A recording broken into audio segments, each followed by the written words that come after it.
Oh my god.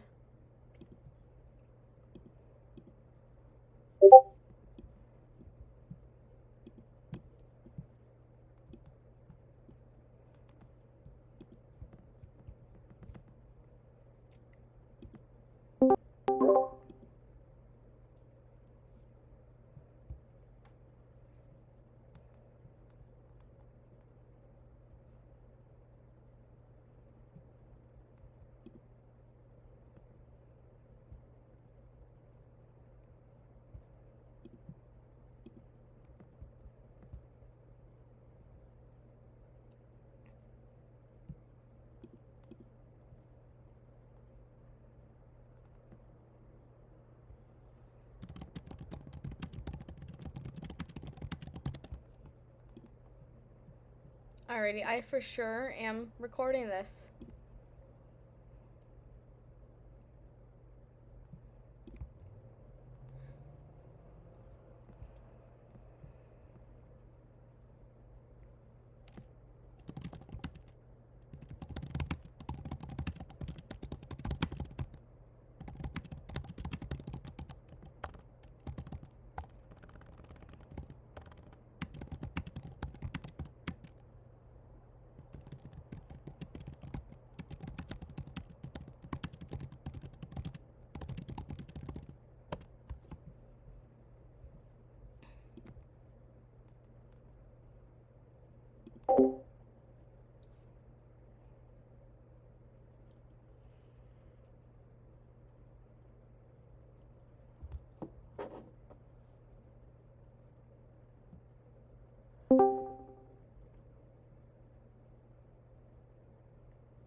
Does anyone know who we're waiting on?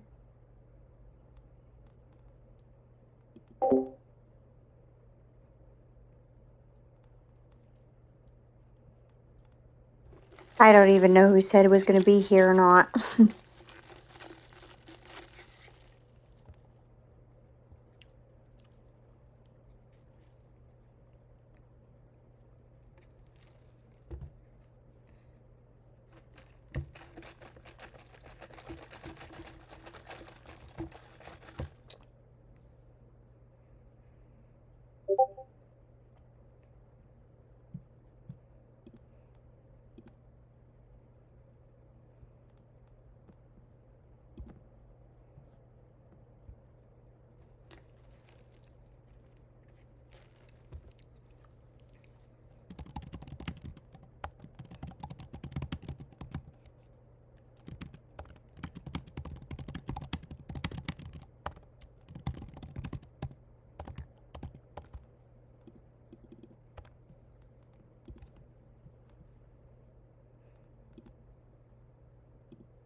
right, I guess this is the majority for now. So, um, I don't know. I thought we'd have more people here who were hosting, but I guess I am. So, with that, does anyone want to start off with any ideas? Welcome in. Does anyone have anything they want to share? Maybe any material, any specific material they want to go over?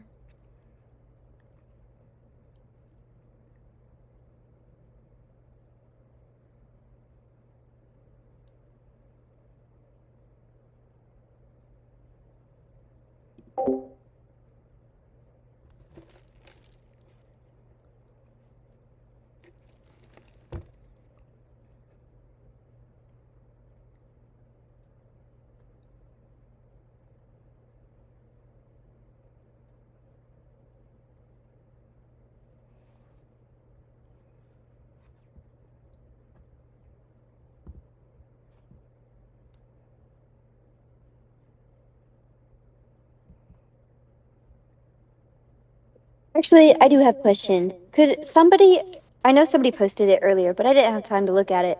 The archetypes, I've been having trouble finding like a short. I know it's like what, emotions and stuff like, is that something, am I connecting the wrong thing or can you help me? Or do you know how to connect those in a better way? Archetypes? You know what? Is I just had that pulled up. Let me find it again. Neat. Brand archetypes. Universal archaic patterns and images that derive from collective unconscious and our psychic counterpart of instinct. So you're asking, remind me, you said you were asking based on like emotions or I don't, like I guess I asking. just, Go ahead. that's the one that, sorry. Those are the things that like don't, it's just not sticking to me. So I may be completely wrong in the connection that I think I caught it with. I think whenever I was practicing, um, through those simulated questions, one of the things I used had like some weird ones, and I think that I clicked that one and didn't read over what the correct one was because I was so focused on that one. So I made the wrong connection for the archetypes, if that makes sense. So, And, or I might not have. I don't know. and are you asking? You're asking. I'm sorry. Is this pertaining to like the examples of the word? This is pertaining to the definition. Because honestly, like Oh, that I to see. I me. see. Honestly, probably the definition because I wouldn't even be able to give you an example. Because to be honest with you, yeah, the definition's convoluted as hell. Um, so here's what I Okay. see it as: universal archaic patterns and images that derive from collective unconscious and our psychic counterpart of instinct. Um, That's so the word. Yeah. I'm trying to understand too what it means, like how to make, like you're saying, how to make that connection. I think what it is it's kind of, I could probably even rewatch it, but I think it has to do with the fact that you're making, like it has to do quite literally with the fact that you're making connections to something. I think, is that what you're getting at, trying to get at? Um, like it itself is going into a character. Can you say that again? I'm so sorry. You're all good. I feel like what I'm seeing as this definition of brand archetypes is, um, and mind you, I'm just interpreting the definition, trying to make it make sense in my brain. The way I see it or understand it is it's like you make these kind of, so like the word you're using is connections. I think that to me is like kind of what a brand, seems like that's what a brand archetype is, or the idea of it is you're making a connection based on um, quite literally an image that you see in your mind, like, oh, this reminds me of that, or something of that nature. I think that that can be what a brand archetype is. Actually, you know what? Let's just Google it. We're gonna see what Google says.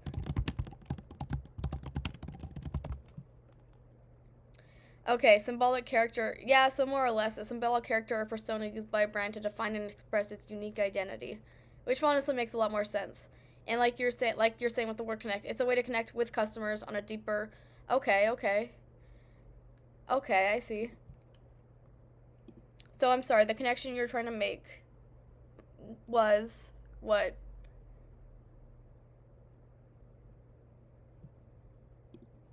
Was what? What was the connection? I'm saying, oh, I kept thinking it was something pertaining to emotions, but I know that that's not the right one, if that makes sense. Okay, I see. Yeah. No, it seems like it more has to do with thoughts. What thoughts are you getting Okay. from? Yeah, does that make Yeah, sense? that's the word that I needed to. I forgot. Yeah, psychic, right? Like you have the Yeah. ability to read Mhm. one's mind or stuff like that. Okay. Sure. Yeah. I think that's the word that I got confused with. Um, emotions, but that's a different one. Right. Right. And I I. Go yes, ahead. I can't remember it now because I'm not at my computer, but I'll be back there in a couple You're minutes. fine. But I'm seeing. I feel like what it means by psychic counterpart could be like it has its own. Never mind. I might have to look that part up. I was gonna say like it has its own, like it's a separate entity, but I don't know if that's the. Let's see. In our site. Okay, so it's you're still talking about your brain. I think. Okay.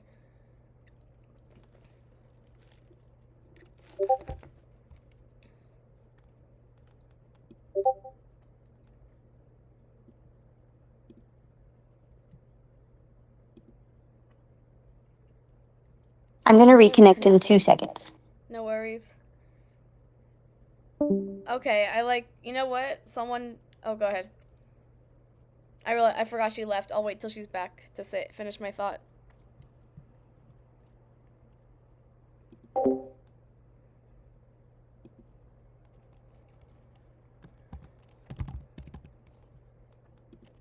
How's it going?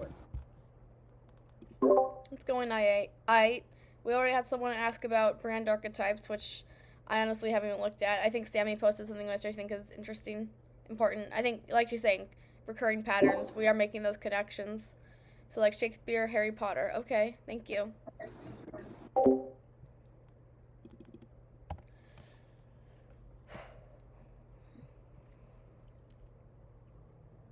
I wonder if he's going to question us on a brand personality. It feels like he will.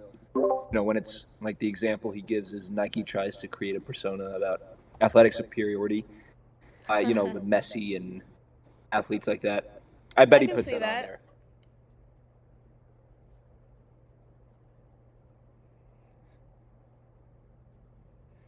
Oh yeah, I remember he posted. He's like, "Thank you, Antonio." So Yeah, I saw that.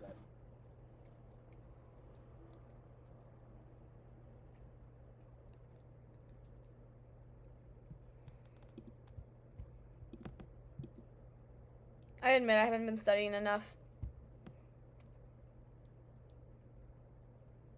I haven't actually studied. I just have been looking at the videos on repeat, which I guess in its way is studying, but It's not a terrible idea. I don't do it, but I mean I get god awfully bored doing that. yeah. Tomorrow and then Wednesday will just be all actually studying, learning the connections because what he said about memorization with like the definitions is true. Like he doesn't have definitions necessarily. It's all how you actually give like actual problems to him and like No, seriously. relations. So I need to just connect them to like I honestly need to put this in like how do I say this like relate it to my life, like I was give gonna say life what example. I feel like what helps is 100%. Like by all means, I'm not gonna be mad by anyone using my study guide, but I feel like putting these definitions in your own words is quite literally the way to do it. The only way it makes sense. Yeah. Yes, for sure.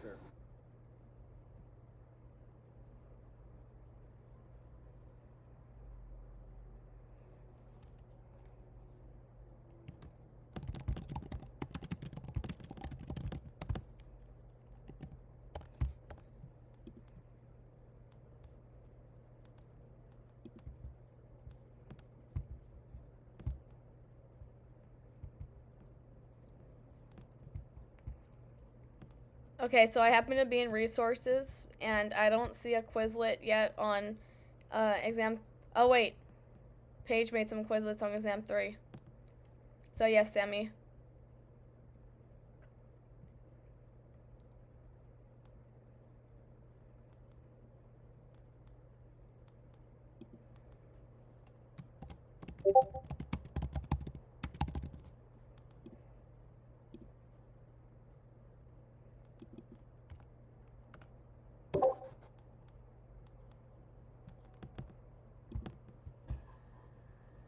Oh nice, we probably found them at the same time.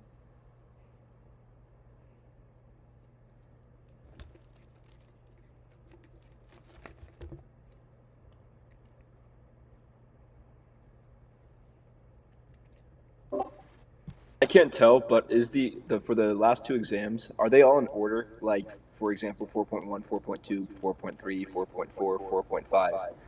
The exam structure? Probably not. Do they all? Sorry. I said probably not. Like, are you saying it doesn't follow that sequence? Well, I'm confused why he won't let us go back. Oh, don't ask me why. Oh, yeah, on the exam. Yeah. I feel like with this exam, if it was structured in a way like for 4.1 where we talk about brand elements, then go into brand logos and then brand equity, I feel like it's more likely to make sense and kind of line up in our heads. But I don't know because I haven't been able to tell, especially with exam 2, because it seems like they're just all over the place. I definitely feel like this chapter, or excuse me, or unit, or whatever the hell you want to call it, even though it's less like material, it does feel a little more like rigid, I guess, in details and everything. Forgot what it was last time we were asking, like, we were comparing,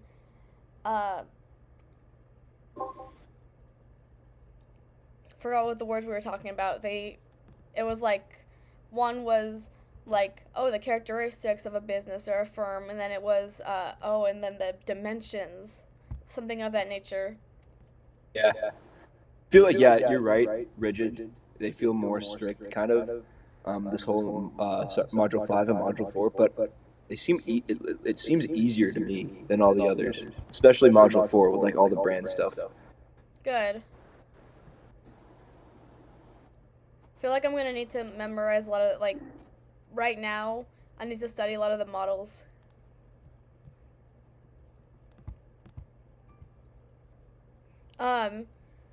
I still haven't done my simulation yet, so after this I'm gonna go get that started.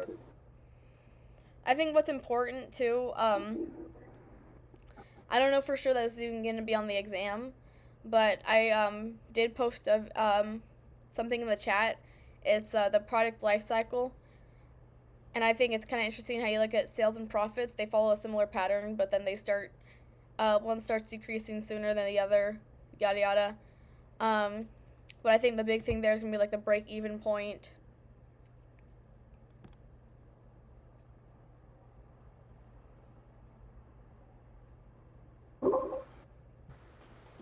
Okay.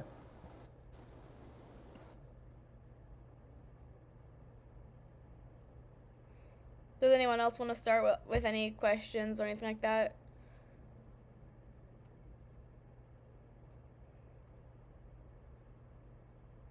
Actually, the one thing I did want to talk about is the service marketing triangle. You know how like employees go to customers, and that's interactive, and then company goes to customers, which is external, and then company goes to employees, which is internal. Mm-hmm. I know he didn't go.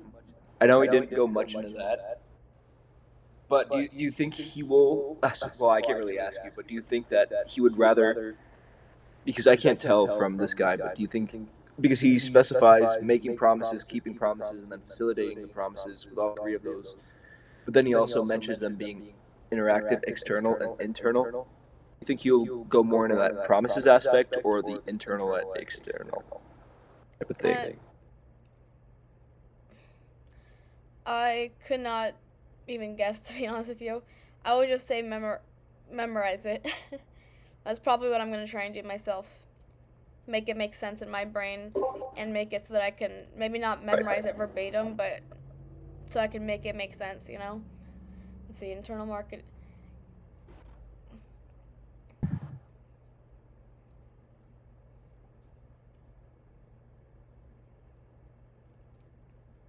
So I think also what I see going on here is the company. I guess the way that I might try to memorize it, I realize just looking at it, I might think, hey, the company helps employees facilitate promises to customers through employees. Unless they're Gotcha. Yep. external marketing. Yeah, you see that pathway. Okay. Yeah, that's what I thought I was going to do. That's what I thought.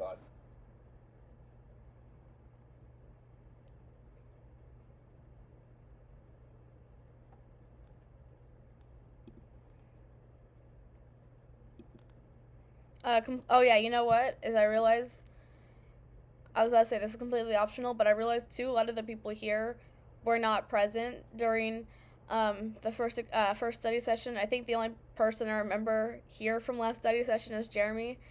Um, there we did that Kahoot. I am down if anyone wants to play that. Otherwise, we can, I don't know, keep asking questions, keep up with the discourse, try to clarify anything that might be confusing, especially. Um, go from there. I'm good with the Kahoot. I'd also prefer the Kahoot because it helps me kind of memorize stuff and learn stuff is Good. by like actually doing questions and quiz, and it makes it kind of like a game for me. So I personally prefer the Kahoot, but I'm open to anything. I like it.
I'm just gonna edit one question that really threw people off, and honestly, it was my fault. And then after that, I'll go ahead and launch this thing.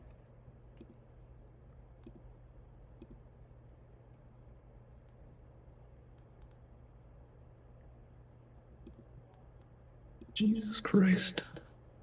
Sorry, say that again?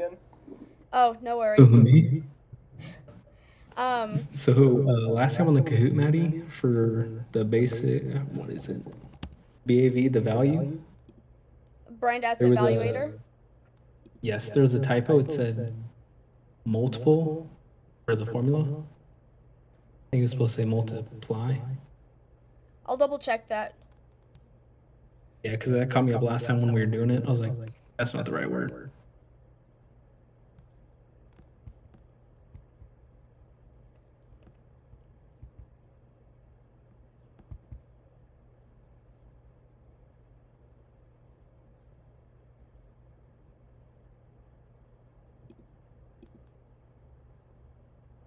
Wait, which one? It was about, okay, brand as evaluator.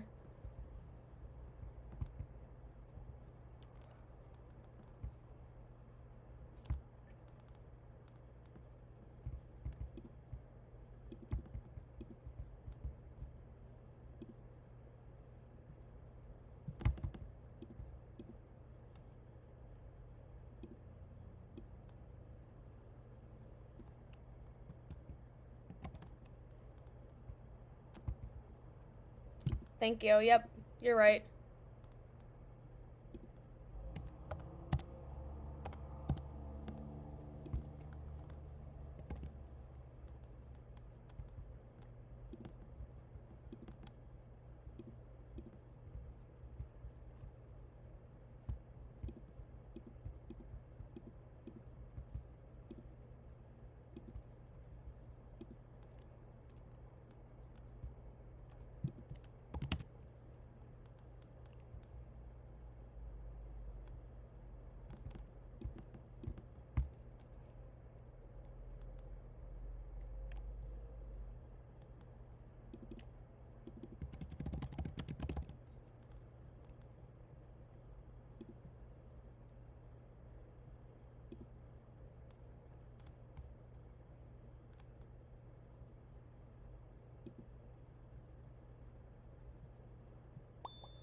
All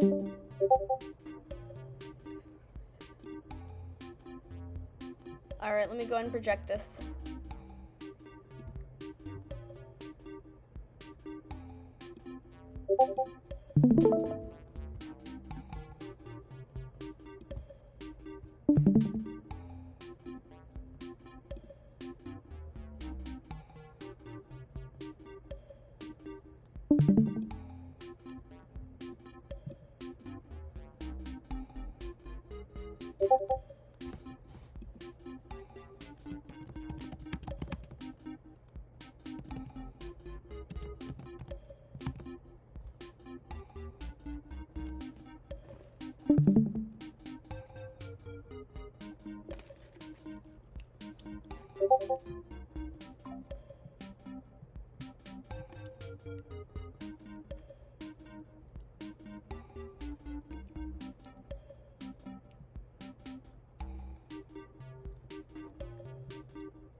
See, I don't know if the 4 others are gonna join.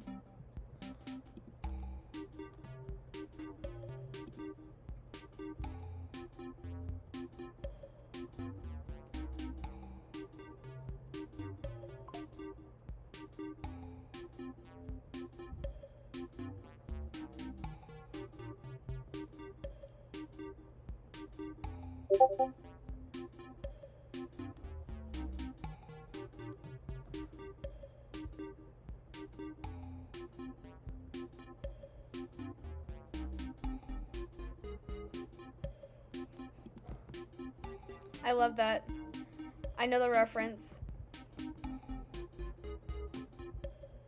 And yes, I'm talking about you. Is it Hugh? You're talking about Hugh Janus, right? That's how you pronounce it?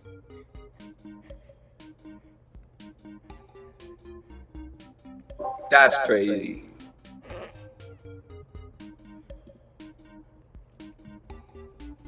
Here, I'll be right back. I think one of my brothers is home. I'm just say hi.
Alright, I'm gonna assume this is everyone. Someone just left. I don't know if we want to give them an opportunity to come back, but they should be able to join anytime. So we'll go and start. Oh, whatever. I won't join.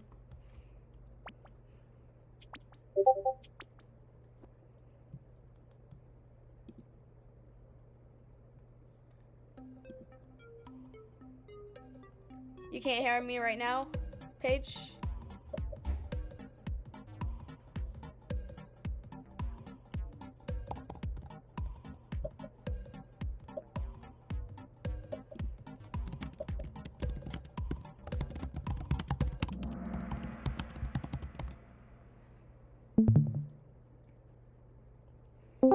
Okay, one person only got it wrong.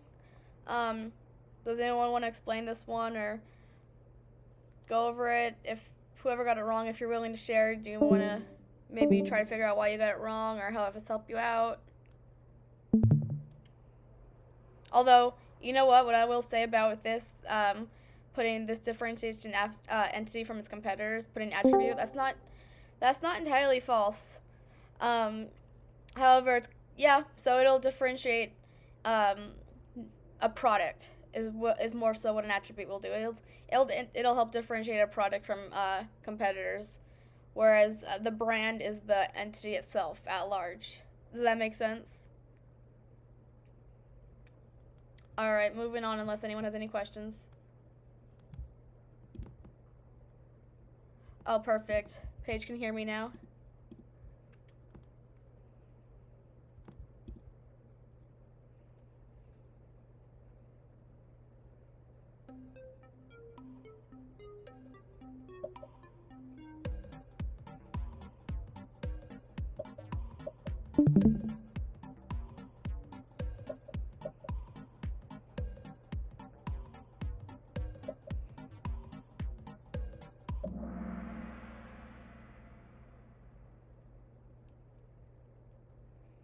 Anyone have any questions about this one?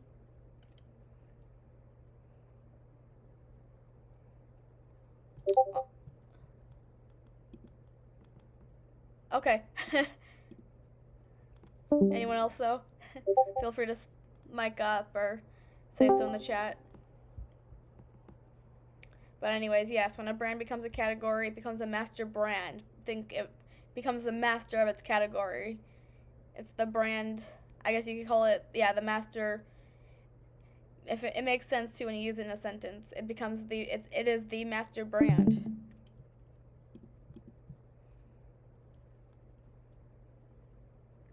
We just talked about this one.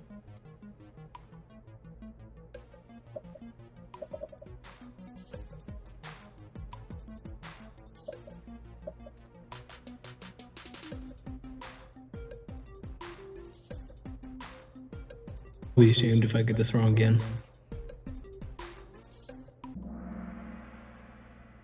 Wow, very split.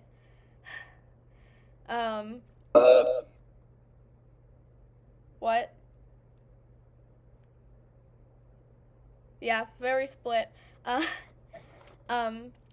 anyone want to explain why it's personality and not archetypes? Yeah, it's personality because you are ascribing characteristics about it as you would give a person. So 100%. that's I love the that best way to think of explanation. it. That's how I think of it.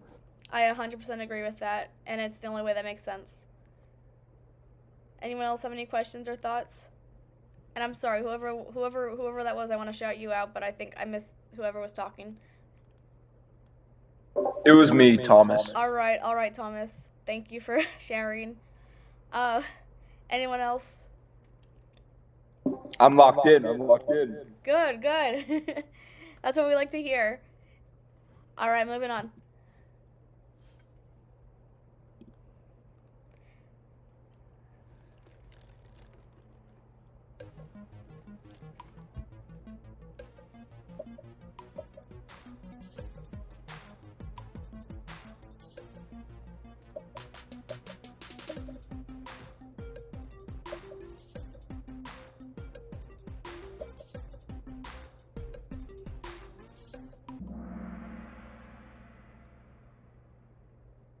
All right, most people got it right. It makes me happy. Let's see what else he put. Individual and family brand. Yeah, no. So the 3 branding strategies, I should say, there's actually, we can even make it 5. But anyways, these three of the 5 are individual, family, and combination, and those will fall into either manufacturing brand or private brand. I'm gonna be honest, I forgot exactly where I got that, what the overall arching theme is, but here we go. Branding strategies. These are manufacturing or private. Yeah, well, Okay, that's basically how I have it set up. How they have it. That's how I explain in my study guide. Is how they're categorized. Anyways, yes. So all you have to know here, a branding strategy is individual, family, combination. And like I said, for the sake of expanding it, just so you guys know, it'll also include manufacturing and private. Master is not one of them. Does anyone have any questions on where I got that information? All right, moving on.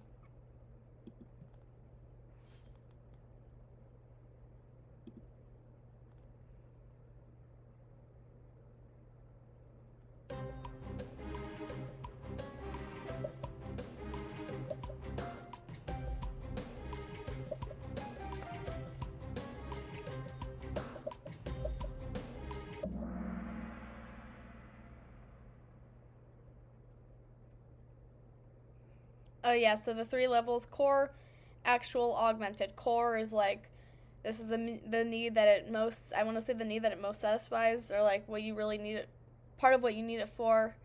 Also a need that it satisfies. Put it that way, yeah, it's a need that is satisfied, satiated by a product. The actual level is like what, really what you actually need it for on the more surface level, and then augmented is just special bells and whistles that aren't needed but might add to the value of a product. Any questions on that?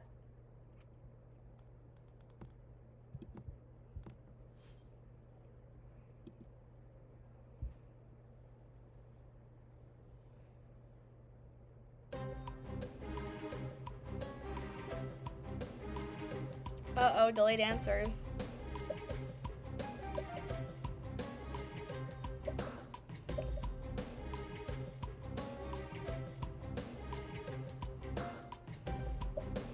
Beat me, Thomas. All right, at least most people got it right. That makes me happy. This is probably the most important thing we want to know on the. Let me find the graph so I don't mislabel it. Probably. Fuck. I messed. Sorry. No, you're fine. um, shit. So yes, this is probably one of the most important points on the break even. On the product life cycle. Yep, product life cycle. Here we go. Honestly, he talks about this in the lecture. And you can even see too. I could link it in the chat too. I had put this in the chat before, but anyways, part of what you see at this graphic. Why don't I'm gonna go ahead and put a reply to it.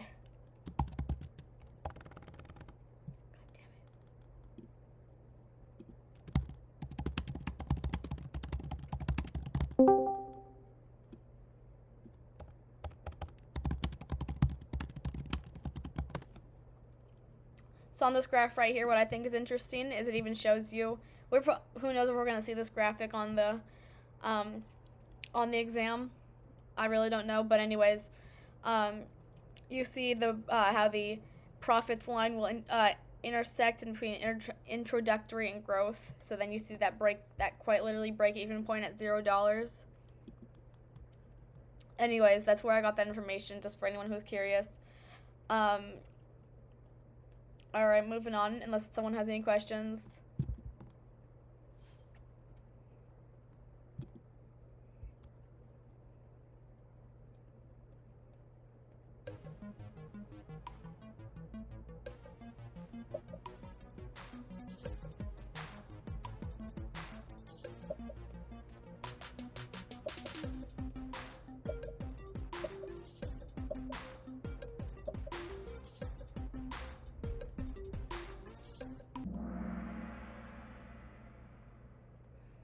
So yeah, the stage is on the innovation continuum from left to right. We have discontinuous, products that are no longer used but have been expanded upon. Dynamically continuous, products that are probably still in use, but yeah, um, they were expansions of say something older, like say the phonograph. And then from there we have something that's dynamically continuous, or excuse me, continuous. It's continuous. And that's something that's been expanded on multiple times, like a product, specifically a product. I believe, like, for instance, like a dynamically continuous product might be, like, say, an MP3 player, if I'm not wrong. And then, for instance, a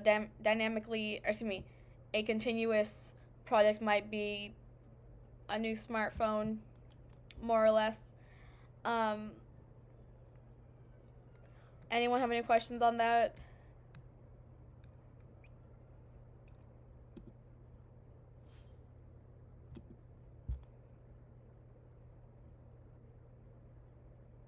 Jeremy, how long have you been studying for? Great question. I just kind of used Maddie's Kahoot yesterday. I was like, let's hope.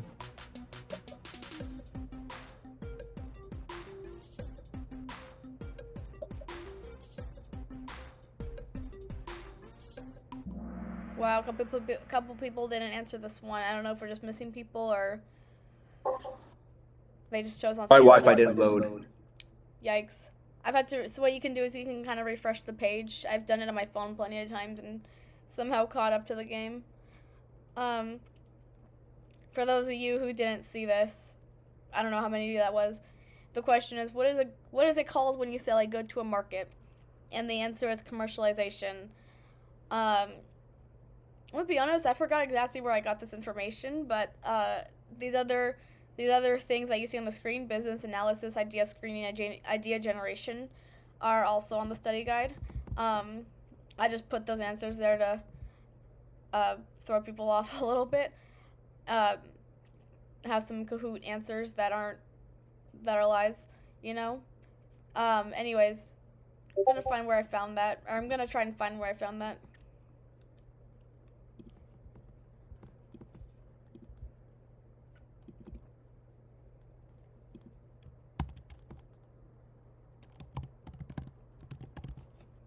Here we go. It's in the section New Product Development. We have idea generation, ideas created, idea screening, where we consider each idea, ensure that we select a good one. Concept development or developed focuses on product features. Business analysis, where we look at the cost of production, what the product could sell for. From there we go to market testing, where we provide a population sample with an introduction of a good to determine their reactions, to maybe estimate reactions of potential customers. From there we have commercialization, the final step, and new product development, which is where we start selling the goods to the market. But yeah, long story short, that's just the definition right here. Anyone have any questions? All right, moving on.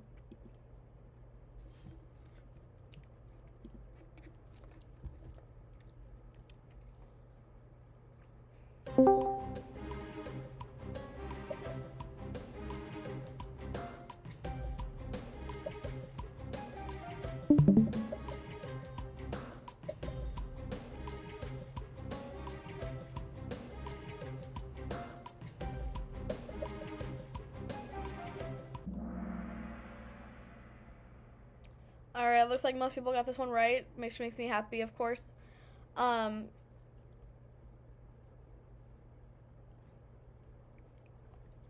So I think everyone knows where I got this. But for the person who missed it, in case you were wondering, there is a whole section on why new products fail in the market. I can go ahead and try and find that, but anyways, that's just, here we go, I actually just found it.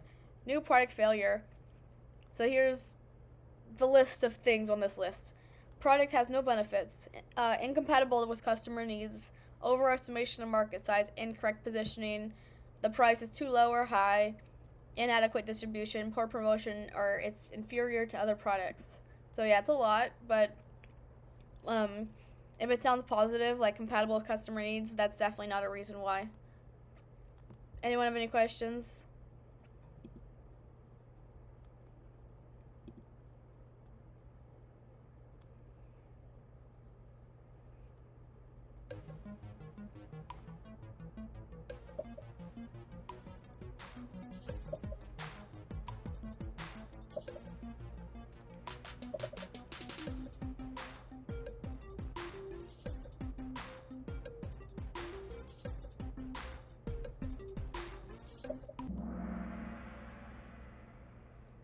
Wow. Um. Anyways, I could have asked this better, but long story short, the characteristics that include perishableness or perishability, meaning something like we let it die, uh, variable, and inseparable. Those all come from the fact that a service is intangible, because you can't touch a service. That's quite literally what that means. Um, you can't replicate a service. You can't bring it back. Because it only happens once. Probably not going to happen the exact same way every single time. I need to double check the definition of inseparable, but I think that's what it could be. Here we go. Inseparable meaning simultaneous production and consumption of service. So they happen together. They're inseparable. Customers there at the same time. So yeah, quite literally, the customer is there at the same time as the service provider experiencing the service. Even if, say, it's a business with self-service technology, which I'm sure we've all seen before. Perishable, like I was saying, the service cannot be saved. Like, you can't stow it and save some for later. Variable, meaning, yes, it's different every time for everyone. So does anyone have any questions on why that makes sense?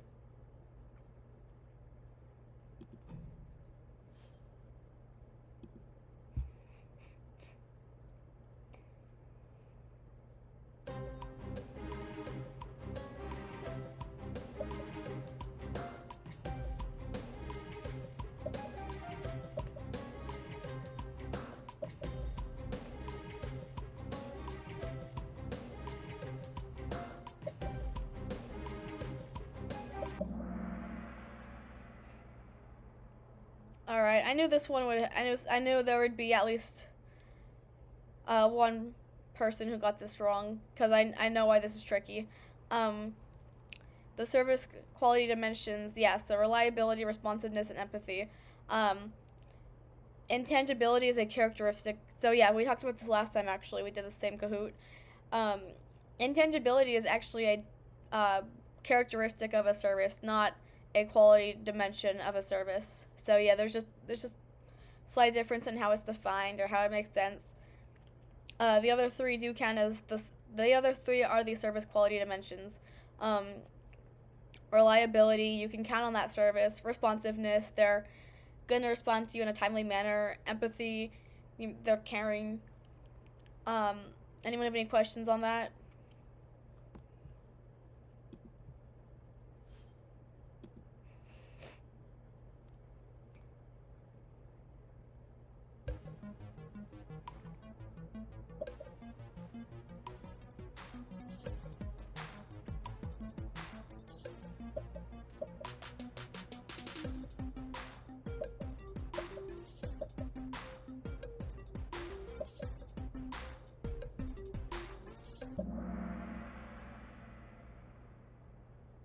Okay, so the 7 P's of service. Does anyone want to go over these, or does anyone want to share what they are?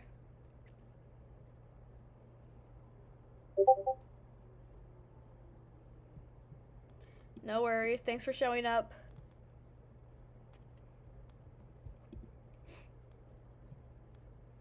All right. I'll go ahead and share the 7 P's of service. So we start with the 4 P's of goods, or products, if you will. Product, price, place, promotion. And those remain the same for service. However, they also include three others, which are process, people, and physical evidence. So for those of you who pick physical evidence, yeah, that is a characteristic of a service. Physical evidence includes like comfy chairs or nice curtains, maybe something colorful. Personas is, yeah, not one of the 7 P's of service.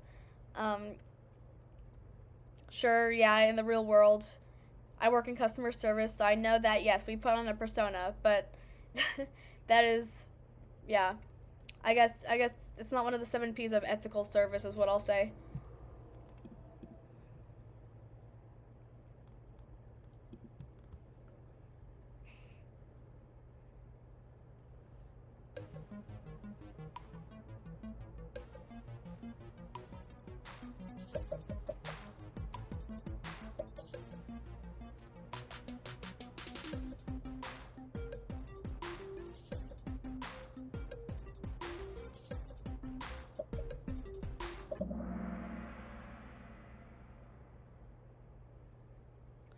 Okay, I think we also, I think this is the one that Thomas, yeah, this is the one that Thomas and I were talking about. The services marketing triangle. Does everyone know what that is? Or does someone, I don't know, are there people who haven't seen that, who don't know what I was alluding to here? I mean, I think most people did. Anyways, for the the 3 are internal, external, and interactive marketing. Internal has to do with a company to an employee. External, I'm pretty sure that has to do with the company. Let me just double check this for sure. Yep, company to customers, whereas interactive is between employees and customers. Any questions on that? All right, moving on.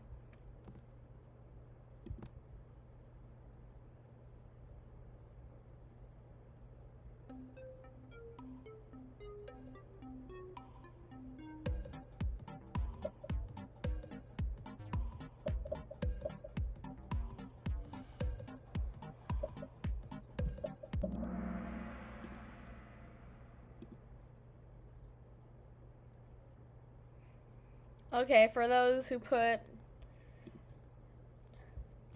it wrong, I'll just go and briefly go over this. Actor model from top to bottom. So actually, no, I'll go from bottom to top. You might have no brand loyalty, but that doesn't mean you're dissatisfied customer. You just have no brand loyalty. So great job to those who got it right. Anyways, going up from there, you have a satisfied customer. You have one who's satisfied and switching. I think what this means is that they have a switching cost. In other words, to switch brands would cost them, and they probably know that.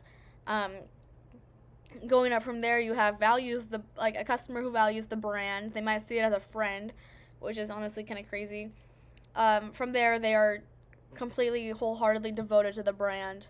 Is the top. Anyone have any questions on that? All right, moving on.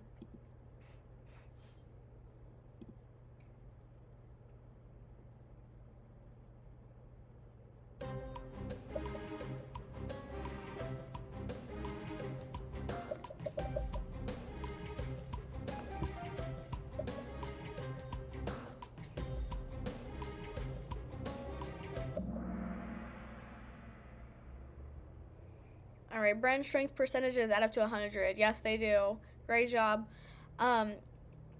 Anyways, for the person who got it wrong, yeah, now you know.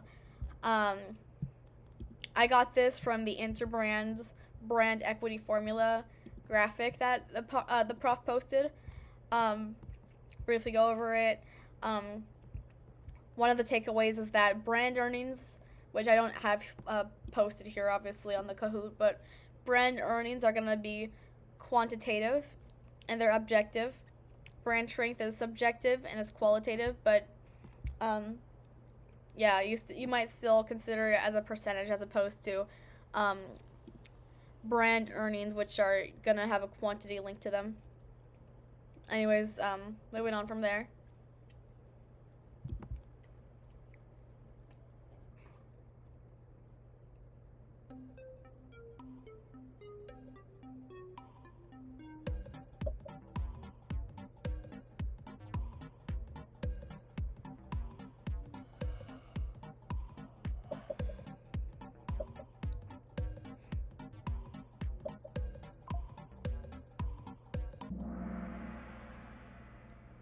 All right, great job to those who got it right. Um, honestly, even the person who got it wrong, you were pretty close. I actually had someone ask me, I forgot who it was um, might have been Jeremy last study session, who was like, why isn't it the reciprocal? No, I'm sorry, it was Dallas, wasn't it? It was Dallas who asked me, why isn't it the other way around? Why isn't it tangible assets divided by market value? Um, and then the way I see it is this. I actually don't. I can't give an answer for that for sure. I think what they were also getting at is probably. I think they were a little confused on what's with the greater greater than one. Sorry, just neighbor talking really loud. Um, so, and I see why that's confusing. I think in case anyone's confused about this, the way I explained it is, well, what if it's incorrect? Theoretically, just cross it out, and that still gets you market value. Like what if something can have little to no market value, and therefore, realistically, it's gonna be less than one, or only one. I don't know, just some food for thought. But I'm sorry if I confused anyone with that explanation. I just thought that was interesting.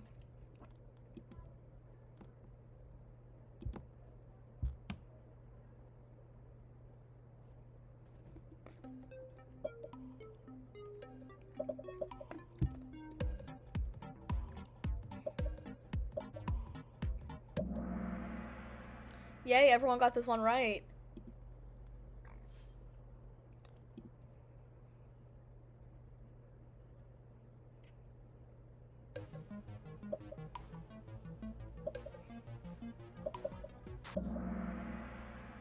Okay, nice. And I see everyone's answering a lot faster, which is nice. Um, I mean, by all means, though, take your time. I know this is also Kahoot, so it's competitive with time. But anyways, um, yeah, for the person who got this wrong, customers think that long, thin glasses or products in general might hold more. The way I explained it last time, a champagne glass versus a wine glass, they might look at, like, believe it or not, they might look at a champagne glass, think it holds more. Personally, I think it's the other way around, but I don't know, to each their own, I suppose. But anyways, I guess this is one example of how I thought of it. What?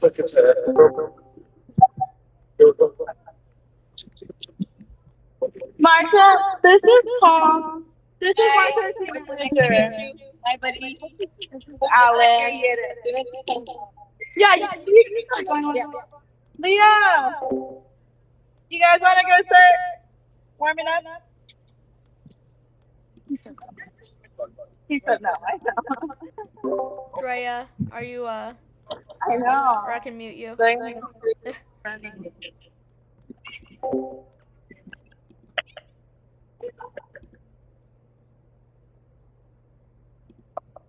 Oh, he's gone? I don't even know.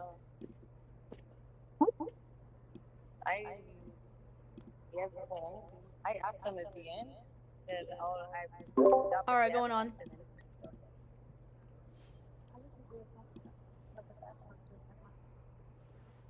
That's what I'm saying. When he said 10, I'm like, who's 10? If we're only 8 now. Yeah, he's taking 18. They are.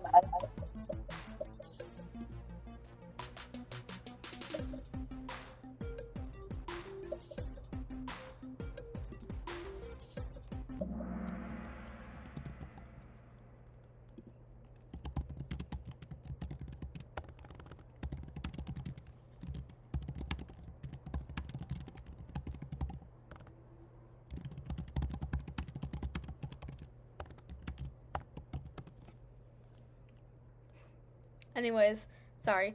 This is not a type of consumer product. Um, yep, convenience shopping specialty are the three types that I found. Convenience, this is something that's cheap. You can find it almost anywhere. Shopping product is a little bit harder to find. It might be a little more particular as far as where you could find it. Unlike specialty, which is a lot more exclusive and honestly probably closer to like high end. More, I guess, like what did I say, exclusive, more differentiated between customers or whole segments of customers. Anyways, yeah, so exclusive, that was a good guess, but um, that would honestly probably fall into specialty, so it wouldn't count on its own category. Anyways, moving on. Oh.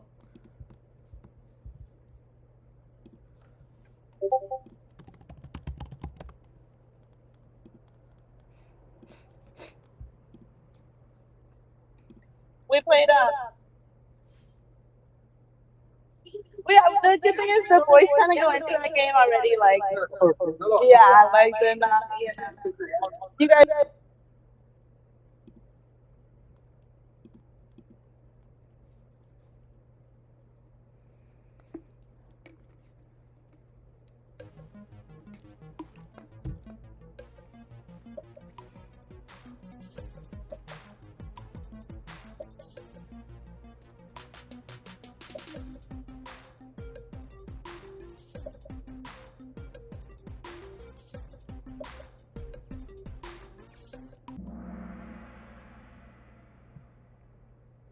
Perfect. I think more people got this one right than they did last time, so that makes me happy. I also reword. This is the one I had to reword actually. Um, and like last time, most people or like a lot of people also put late majority. So those of you who put laggards, um, great job. That was the right answer. Um, the other 16% would be like early people, or I think some of them are like innovators, but I'll double check exactly the wording. Here we go. Innovators and early adapters.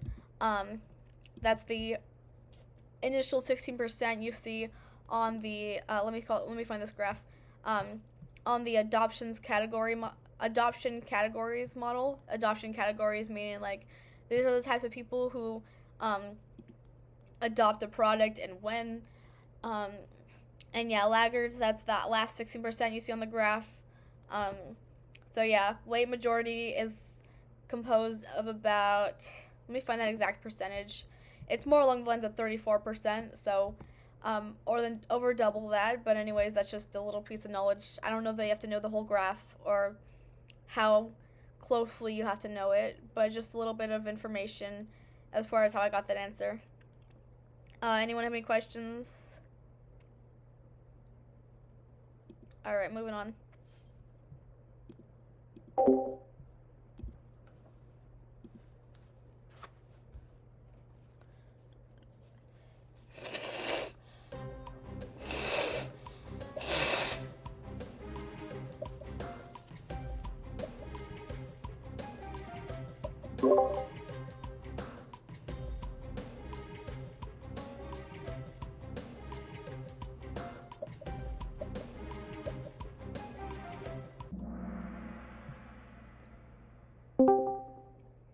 All right, this one's tricky.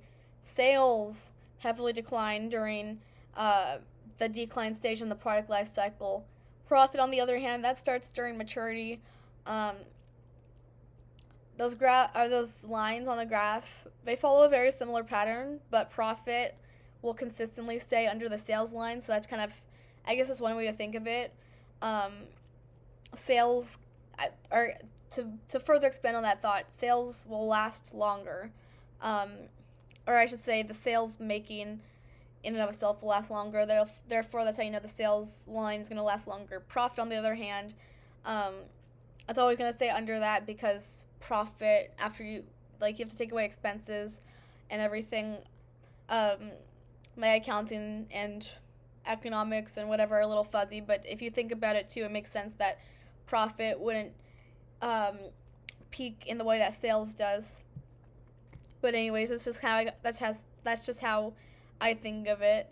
Um, Someone did put introductory last time, just like we see here, which honestly also makes sense. But I mean, that's also part of how I know that's not true is because you see profit increasing, and not only does it increase, but it's when it surpasses the break-even point on the graph, on the product lifecycle graph, that looks like a zero line, a vertical, or excuse me, a horizontal zero line. So yeah, you hit zero with the profit line, and it just keeps going up, and that's the break-even point, is right there where it hits zero. Anyways, moving on.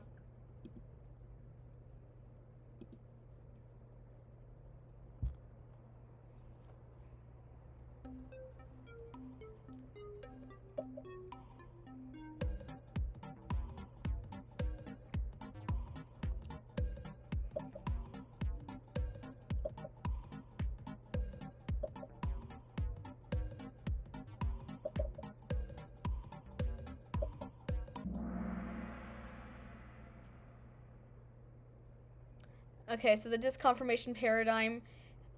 Pretty sure the big thing to take away from that, I think there's an idea above it too that actually pertains to the same thing, but here we go. Service gap. This is what I need. Service gap model. The service gap is so remember we learned about cognitive dissonance last chapter from exam 2.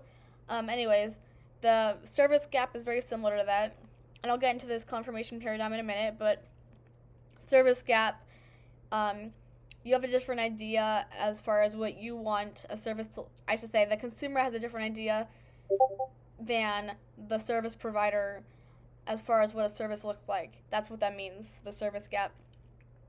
In the disconfirmation paradigm that shows this,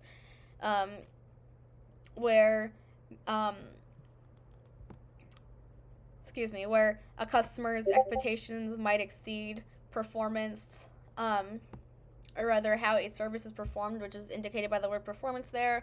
And then ultimately from that you have disconfirmation. At some point in the customer's mind they experience, it's because their idea as far as what the service should look like is invalidated, doesn't happen how it's supposed to. They could see this as a positive or a negative thing. They might be satisfied or dissatisfied. Either way, feelings comes into it, so that's why feelings is one of the answers on the disconfirmation paradigm.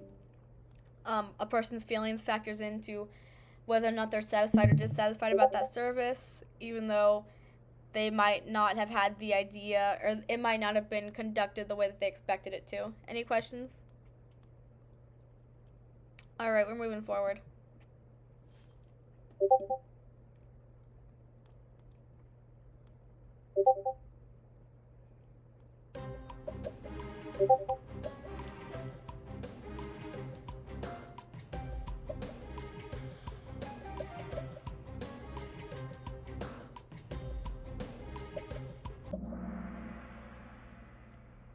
Encapsulation of benefits.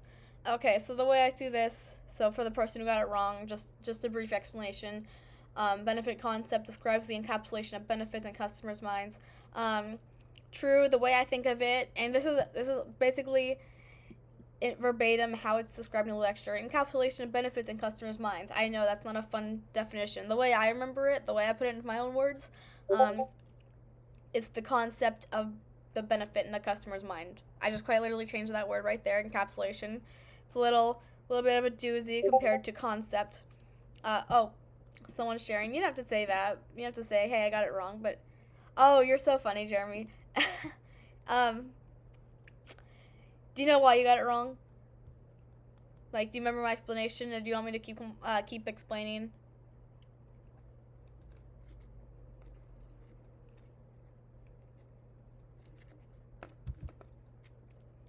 Yeah, no, I got it wrong. You know why? Okay, cool. Moving on.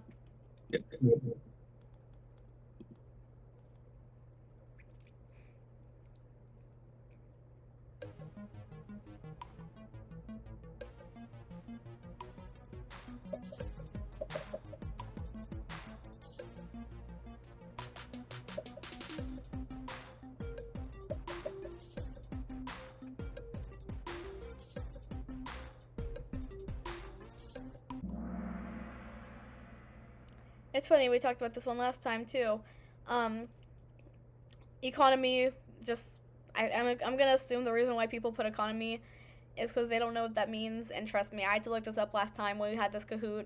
So, long story short, economy means, in terms of packaging, something cheap, something I think economical. Maybe not even cheap, but it's something where the company can cut costs, or they can be mindful of the resources being used and the amount of money being spent, but mostly it's also like the amount of resources being used in said packaging. So, for instance, think maybe not too much, not too little. They just have the right balance as far as what the package is like and what it's supposed to look like. So glad no one picked the other ones, protection and safety, because that's a no-brainer. Selling, because the way I think of it, I could be totally wrong about this, but the way I think of it, is the package is a product that's already been sold. I could be totally wrong about that, but that's how I think of it. Like when you're receiving an Amazon package, they're not trying to sell you more items with the packaging. You just have the package, and you already bought the item inside. Therefore, they don't need to sell to you again until they do. Anyways, any questions before we move on?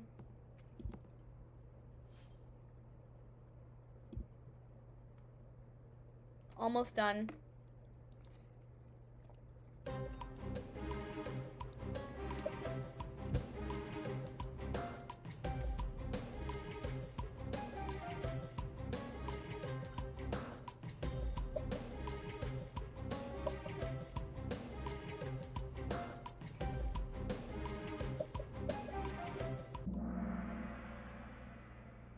Wow, very split here. Anyways, I think people put the same things. I don't think anyone put they don't last time. I think that's kind of funny. Sorry, don't mean to laugh at the person who put that. Anyways, I just thought of this too. As I don't think this will be on the exam per se, but the answer, add the percentages of them for brand asset value. Doesn't make a lot of sense, because what if I don't know, that just get you a funky number as far as like a statistical measure. On the other hand, multiplying them makes a little more sense, and I have to honestly try to go over this as far as where I found it. All right, we are in brand equity models, brand asset evaluator. I have here, differentiation, relevance, esteem, knowledge, and then you can multiply them to get brand asset value. They are components of brand equity. I'm pretty sure too, on the way that Google explains this is you take like components of brand equity, certain components of brand equity, and you can multiply them in order to get a brand asset value. And I think too, I believe this also has a little bit to do with Interbrand's brand equity formula. I could be totally wrong about that. If anyone wants to look more into this, we can. Or if not, I mean, hopefully you can go into it on your own time. But either way, I'm down to try and delve into it a little more. Alright, moving on. This is a quiet group.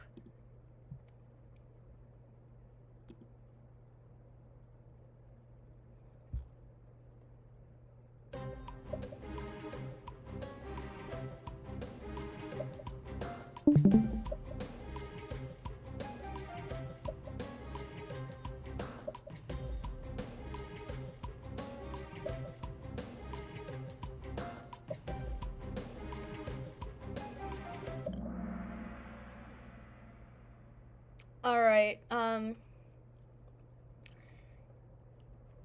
brand elements are meant to create value for customers. Yeah, that is 100% true. I'm assuming people probably thought, hey, it's the brand that's supposed to create value, but yeah, brand elements too 100% do create value. If anything, you want your brand elements to create value for customers, because otherwise are you gonna even have like brand loyalty from that? So I guess that's how I think of it. You would want, and not only do they create value, they help differentiate from other competitors. I'm sure too, you never know, there's probably someone who would rather, hey, I want that product as opposed to that because of this. Maybe you like the bears on the Charmin Ultra Strong packaging, and so you're like, oh, I want Charmin Ultra Strong instead of any other toilet paper brand. But anyways, yeah, brand elements, they create value for customers, and then they also help differentiate from other competitors. Which honestly, if you think about that, that could be a good thing. You never know. Anyways, any questions? All right, moving on. I think this is the last one. Jeremy's about to take the leaderboard, or take the #1 spot, winning by a landslide. I guess you might as well call him Ronald Reagan now.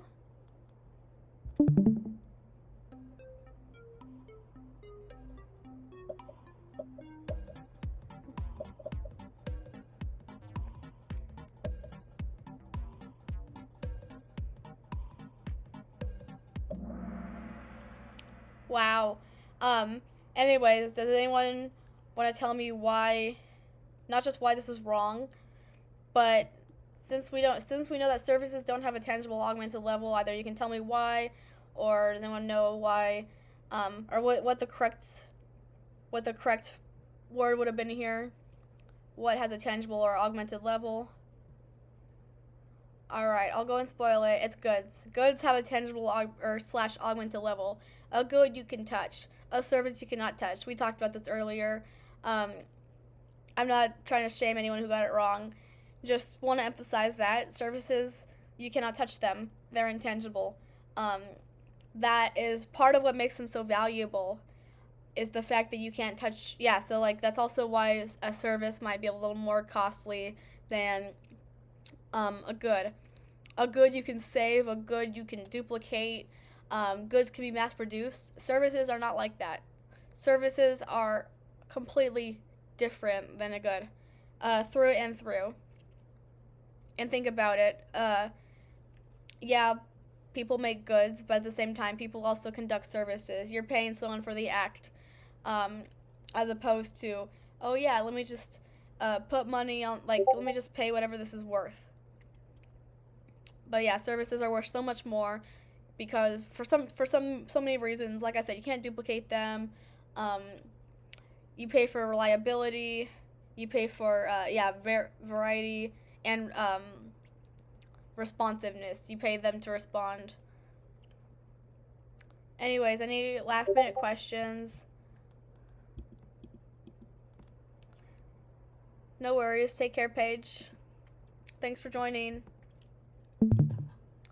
Alright, I think we're getting to the leaderboard.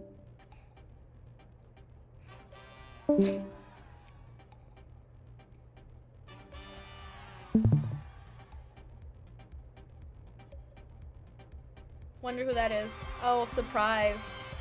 Good job, Jeremy. I had to redeem myself for yesterday. Oh, 100%, yeah. Was there a study session yesterday? Because honestly, if there was, I didn't make it, or I didn't even know about it. I wasn't 100% certain enough as far as if anyone's going to do that. Yeah, you did the study session. You did the same Kahoot That was yesterday. 2 days ago. You're good. Was it? I know, it was, yeah, days are a blur now for me too. Yeah, Saturday. Anyways, good. I'm glad someone else takes #1. I'll ask the same question again. Does anyone have any questions on anything at all? We didn't go through everything, so that's gonna, I don't know, I'm hoping people make the time to go over as much as they possibly can. I know I have to do studying of my own, which I've been completely irresponsible about. I've just got life catching up to me. But yeah, if anyone doesn't have any questions, I'm a skedaddle, but if so, by all means, just say something. Pop in chat. Go ahead and mic up. Oh yeah, and I'll start sharing my screen.